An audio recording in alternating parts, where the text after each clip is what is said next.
176 classes on death.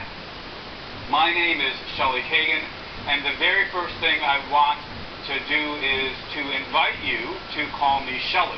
That is, we meet on the street, you come talk to me during office hours, you ask some question. Shelley's the name that I respond to.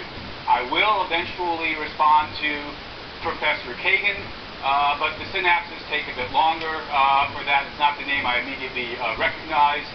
I have found that over the years, fewer and fewer students feel comfortable calling me Shelley. When I was young, it seemed to work. Now I'm gray and august. But as I say, Shelley, if you're comfortable with it, it's the name that I prefer to be called by. Now, as I say, this is a class on death, but it's a philosophy class, and what that means is that the set of topics that we're going to be talking about in this class are not identical to the topics that other classes on death might try to cover. So the first thing I want to do is say something about the things we won't be talking about that you might reasonably expect or hope that a class on death would talk about, so that if this is not the class you were looking for, you still have time to go check out some other class. So here are some things that a class on death could cover that we won't talk about. And what I primarily have in mind are sort of psychological and sociological questions about the nature of death or the phenomenon of death. And so a class on death might well have a discussion of the process of dying and coming to reconcile yourself with the fact that you're going to die. Some of you may know about Elisabeth Kubler-Ross's discussion of the so-called 5 stages of dying. There's denial, and then there's anger, and then there's bargaining. I actually remember the 5 stages. We're not going to talk about that. Similarly, we're not going to talk about the funeral industry in America and how it rips off people, which it does, rips off people in their moments of grief and weakness and overcharges them for the various things that it offers. We're not going to talk about that. We're not going to talk about the process of grieving or bereavement. We're not going to talk about a sociological attitude that we have towards the dying in our culture and how we tend to try to keep the dying hidden from the rest of us. These are all perfectly important topics, but they're not, as I say, topics that we're going to be talking about in this class. So what will we talk about? Well, the things we'll talk about are philosophical questions that arise as we begin to think about the nature of death. Like this. In broad scope, half the class is going to be, the first half of the class is going to be metaphysics, for those of you who are familiar with the philosophical piece of jargon, and roughly half the class, the second half of the class, is going to be value theory. So the first half of the class is going to be concerned with questions about the nature of death. What happens when we die? Indeed, to get at that question, the first thing we're going to have to think about is, what are we? What kind of an entity is a person? In particular, do we have souls? And for this class, when I talk about a soul, what I'm going to mean is sort of a bit of philosophical jargon. I'm going to mean something immaterial, something distinct from our bodies. Do we have immaterial souls, something that might survive the death of our body? And if not, what does that imply about the nature of death? What kind of an event is death? What is it for me to survive? What would it mean for me to survive my death? What does it mean for me to survive tonight? That is, somebody's going to be here lecturing to the class on Thursday. Presumably that will be me. What is it for that person who's there on Thursday to be the same person as the person who's sitting here lecturing to you today? These are questions about the nature of personal identity. Pretty clearly, to think about death and continued existence and survival, we have to get clear about the nature of personal identity. These sorts of questions will occupy us for roughly the first half of the semester. And then we'll turn to value questions. If death is the end, is death bad? Now, of course, most of us are immediately and strongly inclined to think that death is bad, but there are a set of philosophical puzzles about how death could be bad. So to sort of give you a quick taste, if after my death I won't exist, how could anything be bad for me? How could anything be bad for something that doesn't exist? So how could death be bad? So it's not that the result's going to be I'm going to try to convince you that death isn't bad, but it takes actually a little bit of work to pin down precisely what is it about death that's bad and how can it be death. And is there more than one thing about death that makes it bad? We'll turn to questions like that. If death is bad, then one might wonder, would immortality be a good thing? And that's a question that we'll think about. Or more generally, we'll worry about how should the fact that I'm going to die affect the way I live? What should my attitude be towards my mortality? Should I be afraid of death, for example? Should I despair at the fact that I'm going to die? Finally, we'll turn to questions about suicide. Many of us think that given the valuable and precious thing that life is, suicide makes no sense. You're throwing away the only life you're ever going to have. And so we'll end the semester by thinking about questions along the lines of the rationality and morality of suicide. So, roughly speaking, that's where we're going. First half of the class, metaphysics. Second half of the class, value theory. Next thing I need to explain is this. There's, roughly speaking, two ways to do a class, especially an introductory class like this.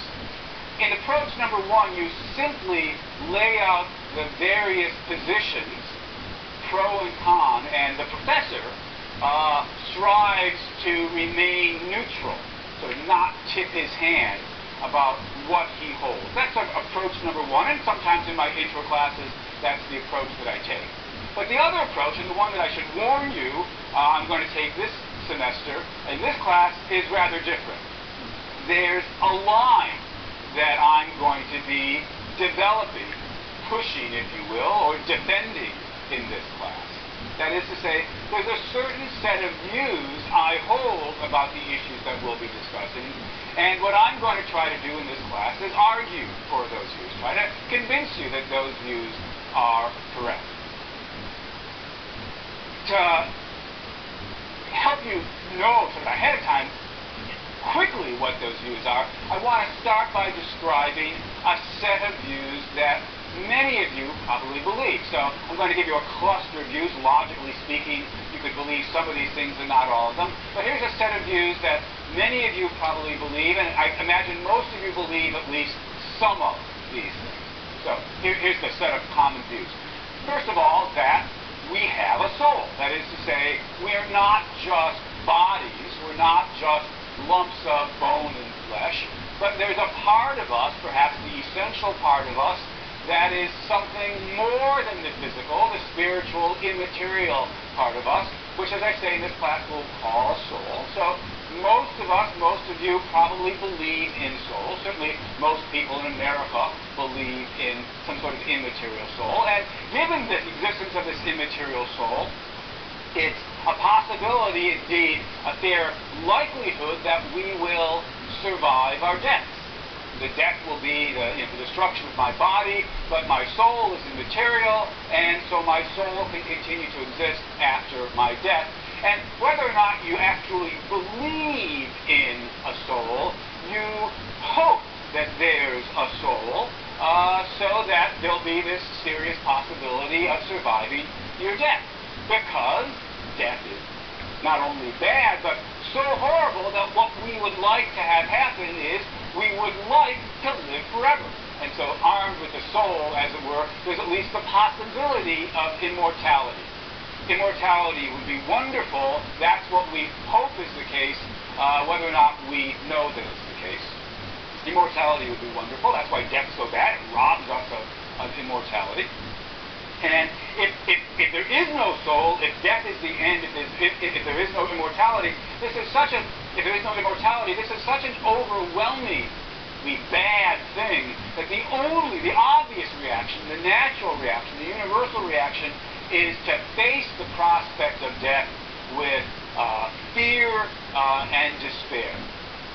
And as I mentioned other than death is so horrible and life is so wonderful that it could never make sense to throw it away. And so suicide is both immoral on the one hand and never makes sense. It's always irrational as well, in addition. That, as I say, is I think a common set of views about the nature of death.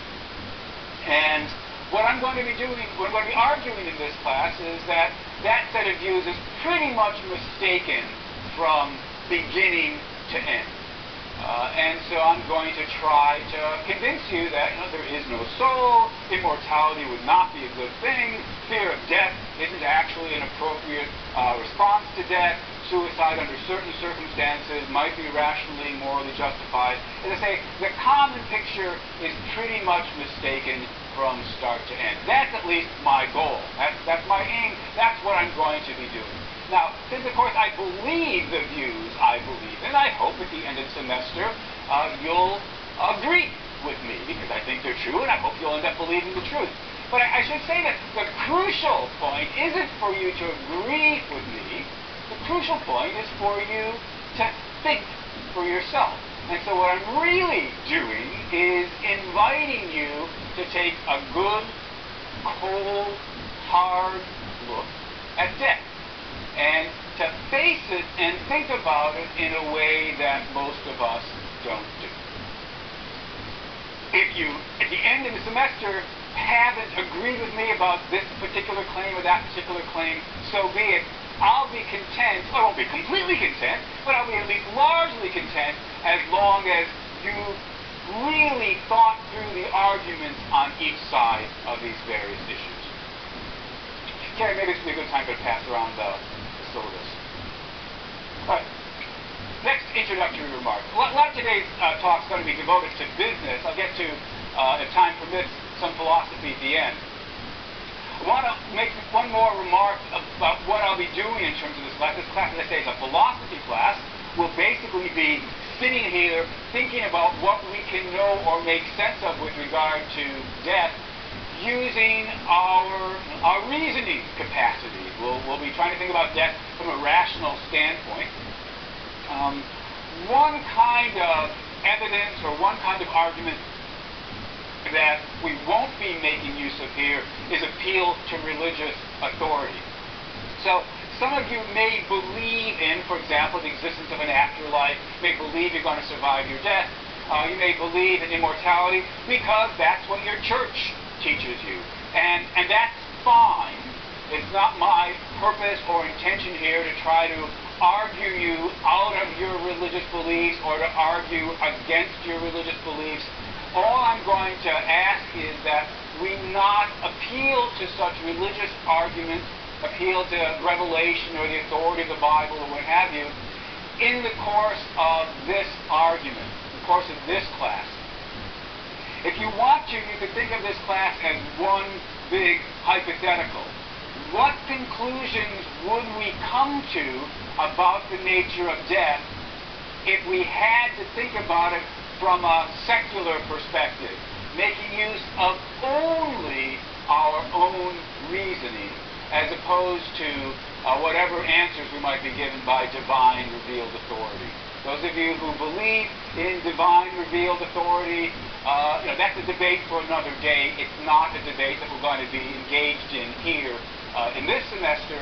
And similarly, although I'm not going to ask you in your discussion sections to hide your religious views, you'll be asked, in the course of defending them, to give reasons that would make sense to all of us. All right.